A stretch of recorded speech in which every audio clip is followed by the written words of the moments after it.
जम्मू कश्मीर में PDP BJP सरकार का आज पहला दिन है और इसके बाद क्या क्या हंगामा हुआ ये आप जरा ध्यान से देखें। बाकायदा मुफ्ती साहब एक बयान देते हैं, उससे हंगामा खड़ा हो जाता है और फिर क्या, इस रिपोर्ट में। करीब एक दशक बाद जम्मू कश्मीर के मुख्यमंत्री पद की शपथ लेने के चंद घंटे के भीतर ही मुफ्ती मोहम्मद सईद ऐसा बयान दे गए जो बीजेपी को मुश्किल में डाल सकता है।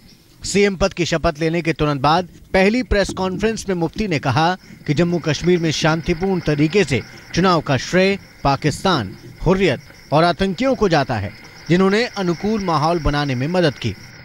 हुर्रियत है और मिलिटेंट है, खुदा न खास्ता अगर वो इसको कुछ करते, कुछ ऐसा काम करते, इतना चुनाव नहीं होता, लोगों का पार्टिसिपेशन नहीं होता। उसमें मुझे लगता है पार के लोगों ने भी एटमॉस्फेयर को कंड्यूसिव बनने दिया।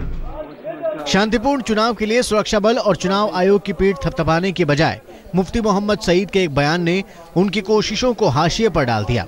ऐसे में विरोधियों का हमला तो स्वाभाविक था। एनसी नेता और पूर्व सीएम उमर अब्दुल्ला ने चुटकी लेते हुए ट्वीट किया।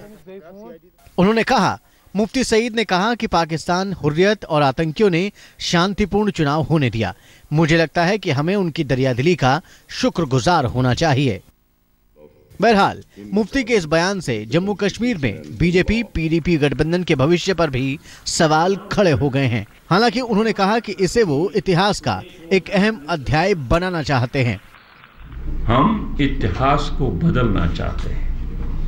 We want to make this alliance a turning point in trying to meet hearts and minds of people. जोर से नहीं, न गणेश से न गोली से बात बनेगी, बोली से। बीजेपी के साथ गठबंधन के बचाव में मुफ्ती ने पूर्व पीएम वीपी सिंह के एक बयान का हवाला दिया, जिसमें उन्होंने कहा था कि विरोधाभासों में सामंजस्य की संभावना ही राजनीति है। यकीनन जम्मू कश्मीर की नजर इसी सामंजस्य पर टिकी है। अशरफ वानी के साथ अश्विनी कुमार, जम्मू आज तक।